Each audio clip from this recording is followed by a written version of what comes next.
It's already over.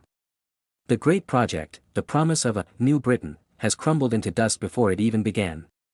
What we are witnessing is not a government finding its feet. We are witnessing the death rattle of a political class that has finally, irrevocably, been exposed. The house of cards built on a foundation of lies, focus groups, and empty slogans is tumbling down in real time. You can almost smell the decay in the corridors of power, the stench of ambition curdling into panic. The most terrifying part. The revelation that there was never any intention to build anything at all. The plan was always demolition. Demolition of our economy, demolition of our heritage, demolition of our very identity as a nation. The only question left is this: what, or who, are they making way for?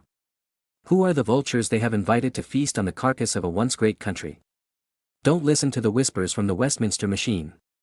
Don't listen to the state-sponsored broadcasters at the BBC who will tell you this is just infighting. That these are mere, teething problems for a new administration, settling in period. They will frame this as a personality clash, a petty squabble between Keir Starmer and his ambitious ministers. They want you to see this as a soap opera, a harmless distraction, because the truth is so much darker, so much more calculated. The truth is that this chaos is not an accident. It is a symptom of a profound, terminal disease at the heart of our nation's leadership.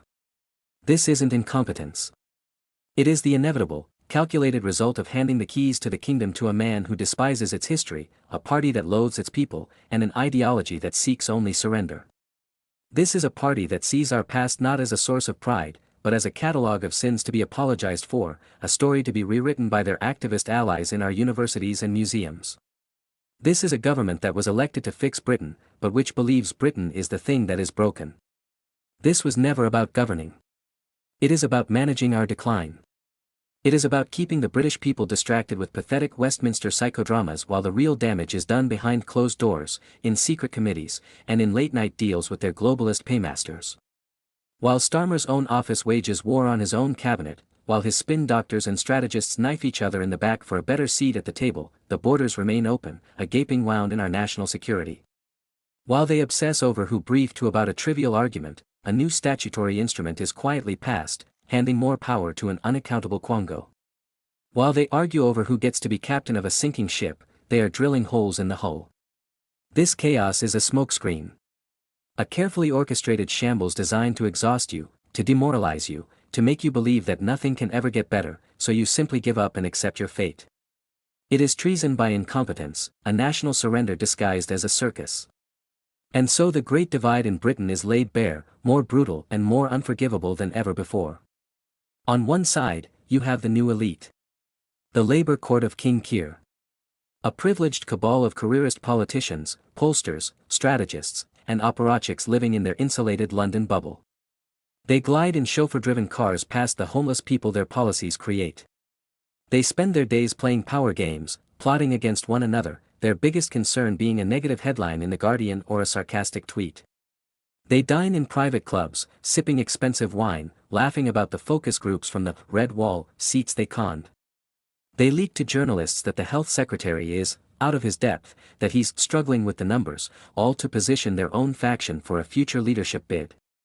The Chancellor's team briefs against the Home Secretary, claiming she's too soft, while the Home Secretary's allies brief that the Chancellor's tax plans are a betrayal of the manifesto. It's a game to them. A deadly, decadent game played with your lives, your savings, and your children's future. They are children playing with matches in the Palace of Westminster, utterly oblivious to the world outside their gilded cage. They are a government in name only, a collection of self-interested actors fighting over the spoils of a nation they hold in contempt. They promised integrity and delivered internecine warfare. And on the other side? There is you. There is the real Britain.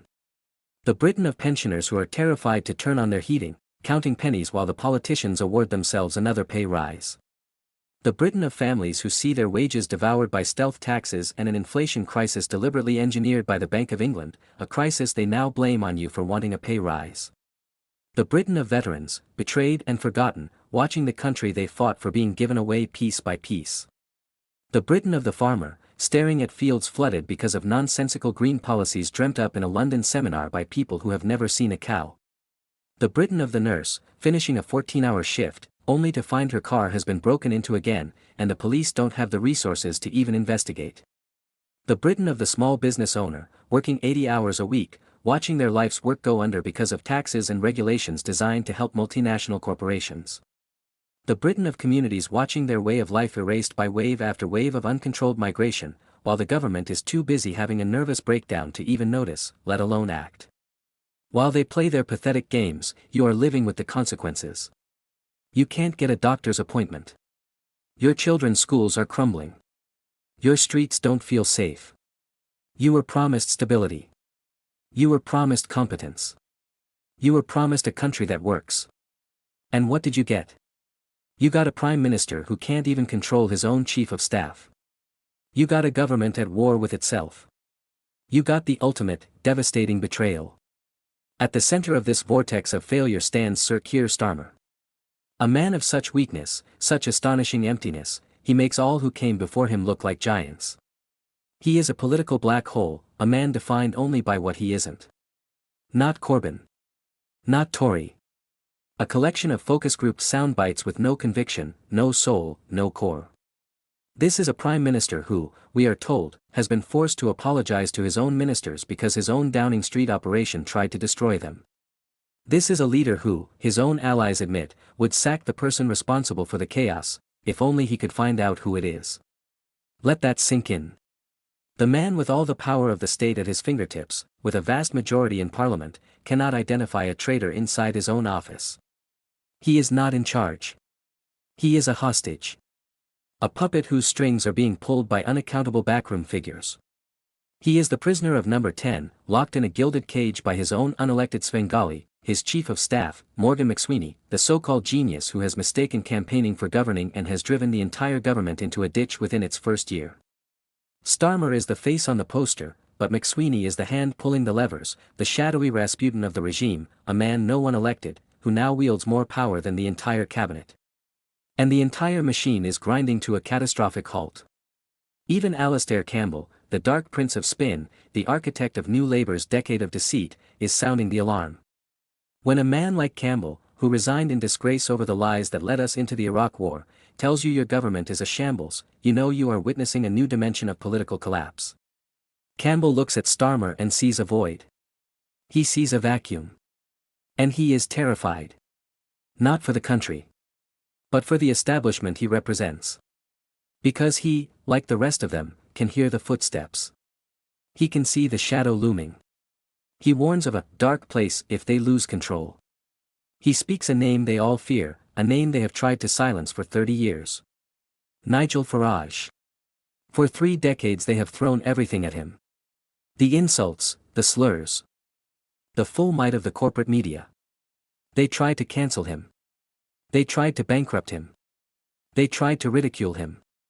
And yet, he stands. Why? Because he doesn't speak in focus-grouped platitudes. He speaks in the language of the pub, the factory floor, the village hall. The language of common sense. The language they have forgotten how to speak. They are horrified that their failure, their corruption, their endless betrayal of the British people, is creating the very conditions for the one man they cannot control to rise. Farage isn't the cause of this crisis. He is the consequence. He is the reaction to their unforgivable dereliction of duty. The hero of this story is not a politician.